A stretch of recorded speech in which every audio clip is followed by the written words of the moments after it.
Assalamualaikum dear student, welcome to my YouTube channel MK Bright Chemistry. Today we are going to discuss about mass spectrometry. Mass spectrometry is an analytical method in which we determine exact masses of isotope of an element.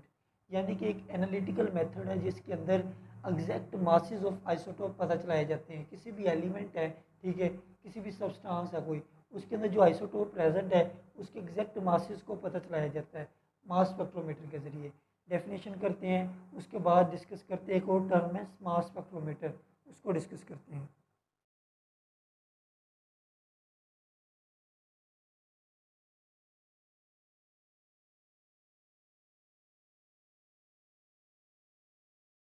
Student ये देखें, mass spectrometry एक method है जिसके अंदर different isotope का मास मालूम किया जाता है। लेकिन जो डिवाइस जो थिंग है, जो चीज़ हम इस्तेमाल करते हैं, ठीक है, आइसोटोप के मासेस मालूम करने के लिए जो डिवाइस हम इस्तेमाल करते हैं वो मास स्पेक्ट्रोमीटर है। ये मास स्पेक्ट्रोमीटर और मास स्पेक्ट्रोमेट्री इन दोनों में डिफरेंस है, ठीक है ना। अब उसके बाद देखें, सबसे पहले यानी कि अर्लियर टाइम में क्या यूज़ किया जाता था, एस्टन मास स्पेक्ट्रोमीटर। ये एस्टन मास स्पेक्ट्रोमीटर मासेस निकालता था आइसोटोप के on the basis of atomic mass, ठीक है। लेकिन ये सिर्फ गैसेस फेज में जो सब्सटेंस थे उन्हीं के निकालता था मासेस, ठीक है। बाद में ज़रूरत हमें पेश आई क्योंकि ये सिर्फ गैसेस के निकालता था, डेम्स्टर मास स्पेक्ट्रोमीटर, फिर इसको यूज़ किया जाने लगा। ये जो सॉलिड फेज में सब्सटेंस थे उनके मासेस, आइसोटोप के मासेस निकालता था।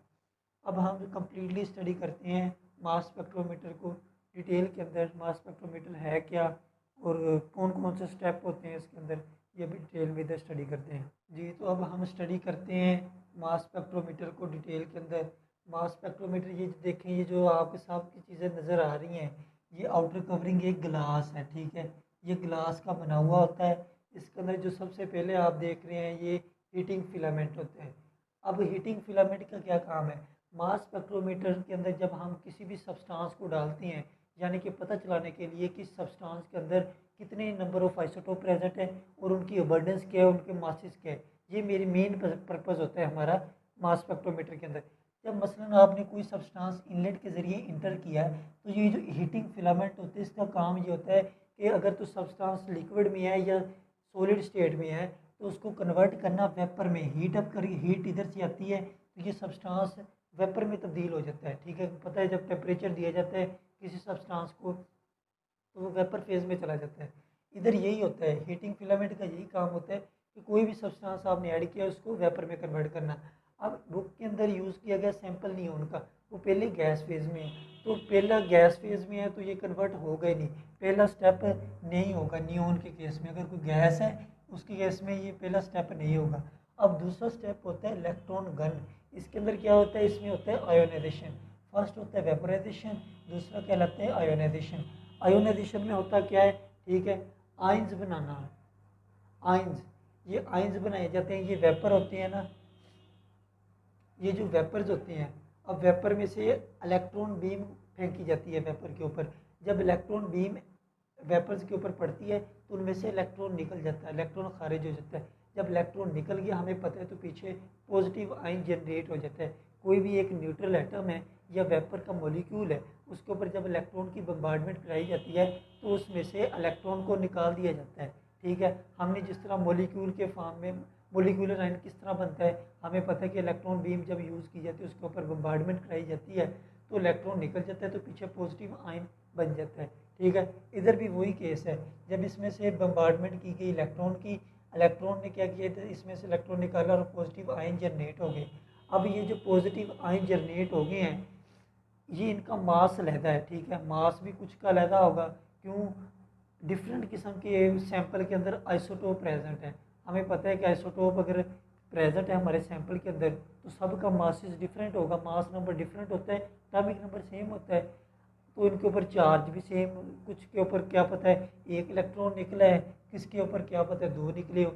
लेकिन फिर भी अगर देखा जाए सब का सब, ये जो जितने भी आयंस बनेंगे, ठीक है, वो उनका मास टू चार्ज रेशो ये डिफरेंट होगी,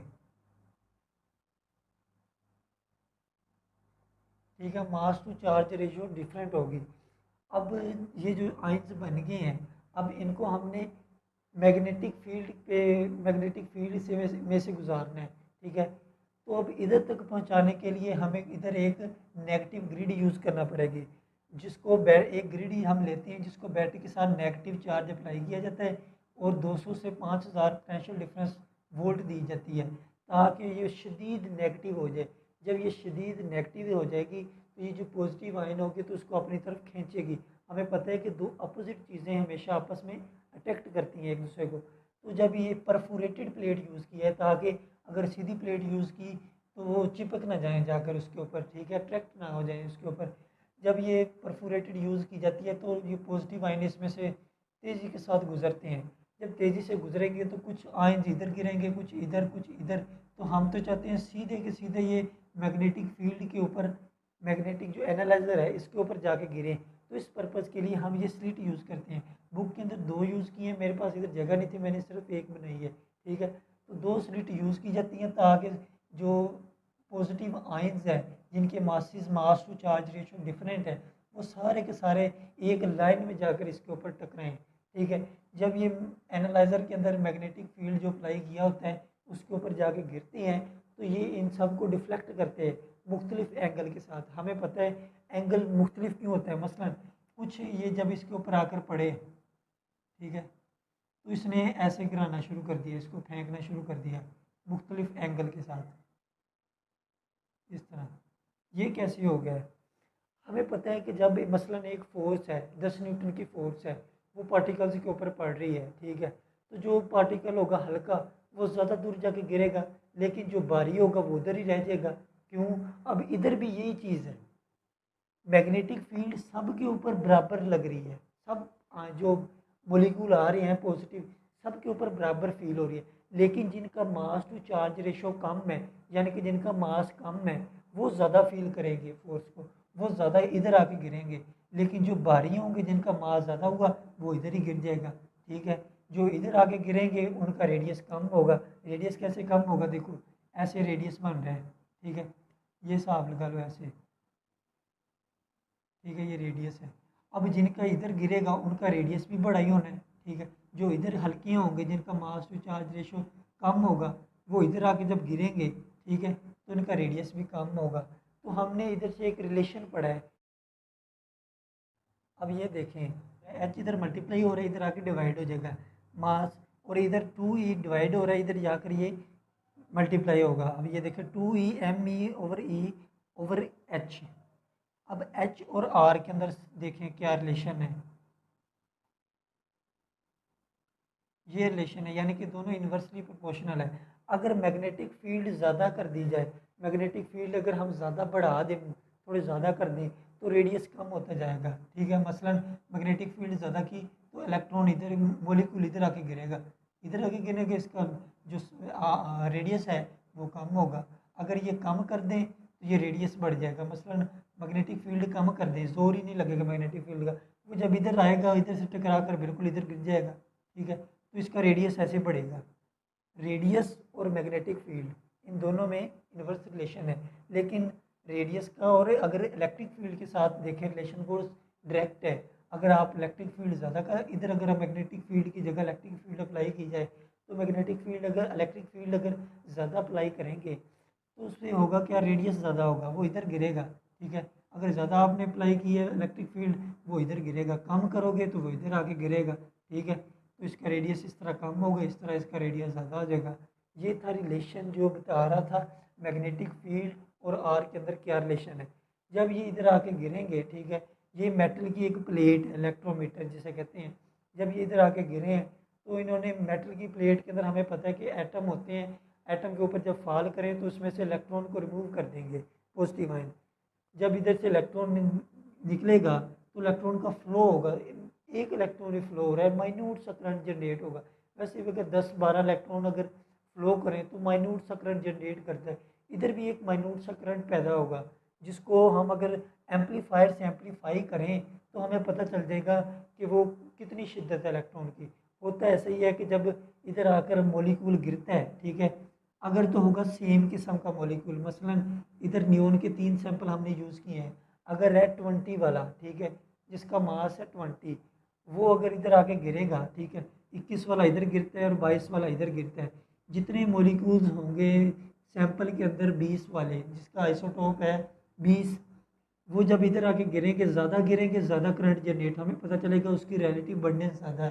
ठीक है, अब अगर 21 वाला है वो इधर आके गिर रहा है, लेकिन हमें लग रहा है कि उसके जो मॉलिक्यूल है वो कम गिर रहे हैं, तो उसमें करंट जनरेट कम होगा, तो वो उसकी रिलेटिव बर्डनेस कम होगी। इसी के तरह 22 वाले में होगा। तो जब इलेक्ट्रिक करंट जनरेट होगा, वो इलेक्ट्रिक करंट को मैग्नीफाई किया जाता है एम्पलीफायर की मदद से, एम्पलीफाई किया जाता है, एम्पलीफायर की मदद से उसको एम्पलीफाई किया जाता है, और कंप्यूटर के अंदर एक ग्राफ नज़र आता है, एक ग्राफ की शक्ल में हमें रिज़ल्ट मसूल होता है।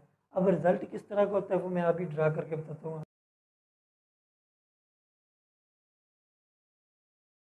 तो अब इधर देखें, ठीक है, ये इस किस्म का हमें ग्राफ नज़र आएगा जो कंप्यूटर के ऊपर शो होगा। इसमें होता क्या है, नीचे होता है मास नंबर, और एक्स एक्सिस के ऊपर होता है मास नंबर इनके दिए होते हैं। लेकिन जो वाई एक्सिस होता है इसके ऊपर होता है रिलेटिव अबंडेंस।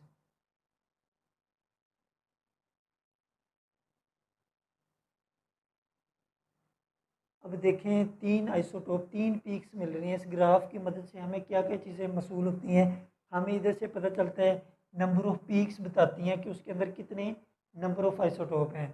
दूसरी बात हमें बताती है इनकी रिलेटिव अबंडेंस कितनी है। तीसरी बात हमें पता चलती है इस ग्राफ की मदद से कि इनके मासेस क्या हैं आइसोटोप के। इसका 20 है, 21 है, 22 है। ये मेन काम होता है ग्राफ का, जो ग्राफ हमें बताता है। अब इस ग्राफ की मदद से हमें दो चीज़ें तो एग्जैक्ट पता चल जाती हैं, एक उनकी रिलेटिव अबंडेंस और इनके नंबर कितने आइसोटोप के। जो तीसरी बात है इनके मासेस, वो हम रिलेट करके निकालते हैं। जिस तरह हमने पीछे पढ़ा रिलेटिव एटॉमिक मास में, उसकी उसी तरह रिलेट करके, यानी कि पूरे के पूरे सैंपल के अंदर हम कार्बन को यूज़ करेंगे, तो कार्बन का हम पीक्स देखेंगे कि वो किधर बन रही हैं। 12 के ऊपर मसलन किधर पीक बन रही है, अगर इधर उसकी कार्बन की पीक बन रही है, तो इधर अगर नियोन की बन रही है तो नियोन की कितना मास होगा। ठीक है, अगर कार्बन का जो 14 है वो इधर आ रहा है, ठीक है, इधर आ रहा है 14, ठीक है, तो अब 21 है, 21 को कहाँ पे जाना चाहिए। इस हिसाब से हम कार्बन के साथ रिलेट करके इनका ग्राफ बनाते हैं और इनका मासेस निकालते हैं। ये था मास स्पेक्ट्रोमीटर, जो मेन पर्पज़ था एक एलिमेंट के आइसोटोप को, उसके आइसोटोप के मासेस को निकालना, उसकी रिलेटिव अबंडेंस, ठीक है, उसमें कितने आइसोटोप हैं। ये सारा का सारा प्रोसेस मास स्पेक्ट्रोमीटर में किया जाता है। ये इसके बाद इसकी समरी क्या है, वो समरी यही है कि first of all we should vaporise the element which we are going to be enter into a mass spectrometer. Then after this we have to ionize the sample, ionize the vapors by using a high energetic electron gun. After this, these positive ion accelerated towards the analyzer, because analyzer differentiate these positive ions on the basis of their mass to charge ratio. After this, when they are differentiated by the analyzer, they are thrown upon the electrometer. When they are strike with electrometer, they generate a minute current which is amplified by an amplifier, and result is recorded in the form of a graph. ये था simple, यानी कि मास spectrometer क्या काम करते हैं। अब इसके बाद हमें पता होना चाहिए कि मास स्पेक्ट्रोमीटर के अलावा भी बहुत सारे मेथड हैं जिसके ज़रिए आइसोटोप के मासेस निकाले जा सकते हैं। मसलन अल्ट्रा सेंट्रीफ्यूज है, डिस्टिलेशन है, ठीक है, थर्मल डिफ्यूजन है, इलेक्ट्रोमैग्नेटिक सेपरेशन है, लेज़र सेपरेशन है। बहुत सारे मेथड हैं जिनके ज़रिए भी मासेस निकाले जा सकते हैं। आज का लेक्चर यहाँ तक था। अगर किसी का कोई क्वेश्चन हो तो वो कमेंट सेक्शन में पूछ सकता है। अब हम अपने नेक्स्ट लेक्चर के अंदर इंशाल्लाह जल्द मुलाकात करेंगे। तब तक के लिए अल्लाह हाफ़िज़।